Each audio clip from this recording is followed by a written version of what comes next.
Parmenas kisah nama dalam Alkitab. Dalam sejarah panjang Alkitab, ada banyak nama yang mungkin terdengar asing di telinga kita.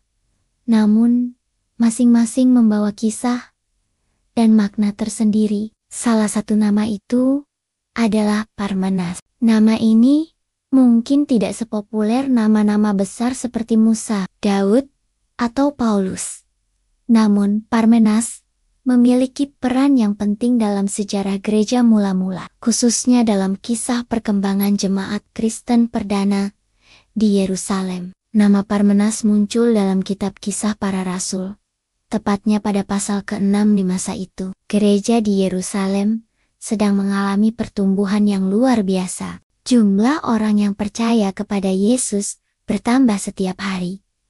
Namun, pertumbuhan ini juga membawa tantangan baru. Salah satu masalah yang muncul adalah soal pembagian makanan kepada para janda, khususnya para janda dari golongan Helenes, yaitu orang-orang Yahudi yang berbahasa Yunani dan berasal dari luar wilayah Palestina. Ada keluhan bahwa janda-janda Helenis terabaikan dalam pembagian makanan sehari-hari. Para rasul, yang saat itu berjumlah 12, menyadari bahwa mereka tidak mungkin menangani semua urusan pelayanan sekaligus. Memberitakan firman Tuhan, maka mereka mengumpulkan seluruh jemaat dan mengusulkan untuk memilih 7 orang yang terkenal baik, penuh Roh Kudus, dan hikmat untuk ditugaskan khusus dalam pelayanan pembagian kepada orang-orang miskin. Inilah awal mula terbentuknya kelompok yang kemudian dikenal sebagai diaken,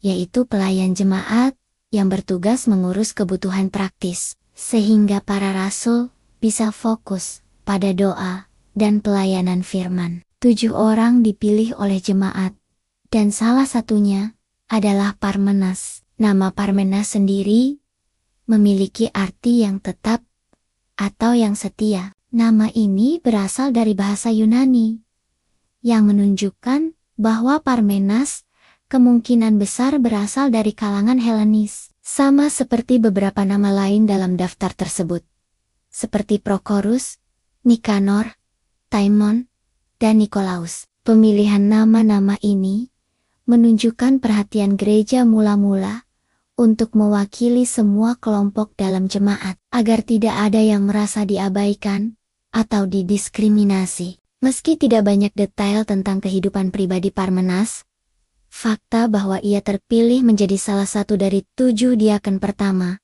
adalah hal yang sangat penting. Ia dipilih karena dikenal baik di tengah gemat, penuh dengan Roh Kudus dan hikmat. Ini berarti Parmenas adalah pribadi yang dapat dipercaya, setia dalam pelayanannya, dan memiliki kedewasaan rohani yang diakui oleh banyak orang. Setelah pemilihan 7 diaken, para rasul meletakkan tangan atas mereka dan berdoa. Ini adalah tanda pengesahan dan pengutusan dalam pelayanan. Dengan demikian, Parmenas bersama 6 orang lainnya mulai menjalankan tugas penting, yaitu memastikan bahwa pelayanan kasih gereja berjalan dengan adil dan penuh perhatian, terutama kepada mereka yang paling membutuhkan. Menariknya, meski peran Parmenas tidak diceritakan lebih lanjut secara detail dalam Alkitab, namanya tetap tercatat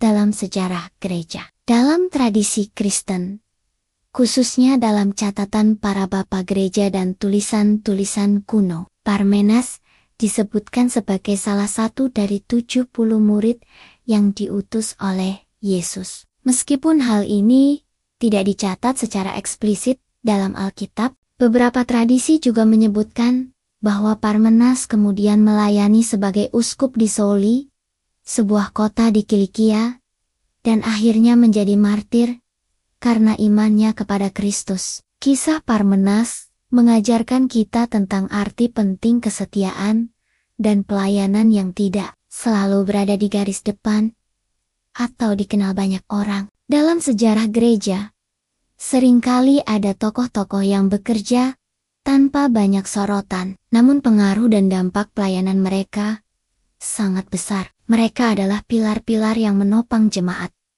memastikan bahwa setiap orang diperhatikan, kebutuhan-kebutuhan dasar terpenuhi, dan kasih Allah benar-benar nyata dalam tindakan sehari-hari. Kisah Parmenas juga mengingatkan kita tentang pentingnya kerjasama dalam tubuh Kristus. Gereja bukan hanya tentang satu atau dua orang yang menonjol, melainkan seluruh anggota yang saling melengkapi. Ketika ada masalah atau tantangan, seperti dalam kasus pembagian makanan kepada para janda, solusi terbaik adalah bekerja bersama.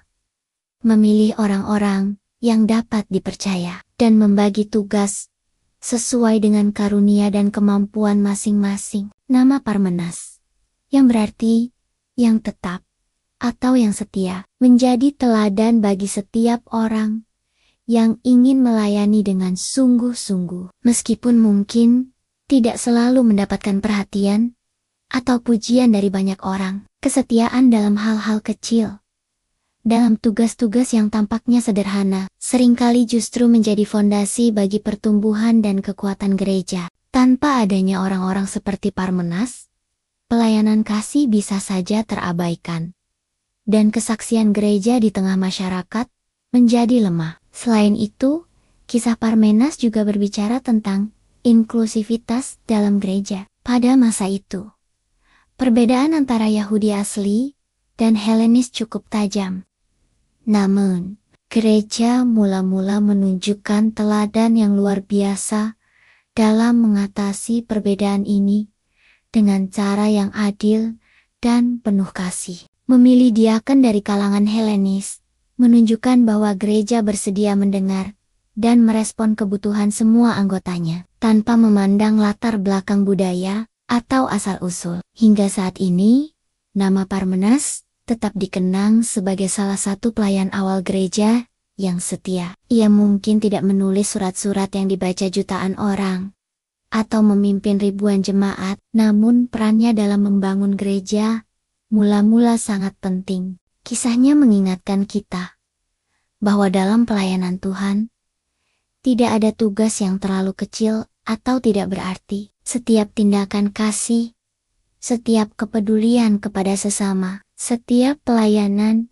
betapapun sederhananya, adalah bagian dari karya besar Allah di dunia ini. Bagi kita yang hidup di zaman sekarang, kisah Parmenas menjadi inspirasi untuk tetap setia dalam pelayanan. Mungkin kita tidak selalu berada di depan, tidak dikenal banyak orang, atau tidak mendapatkan perhatian khusus. Namun, Tuhan melihat kesetiaan dan ketulusan hati kita dalam setiap tugas yang dipercayakan.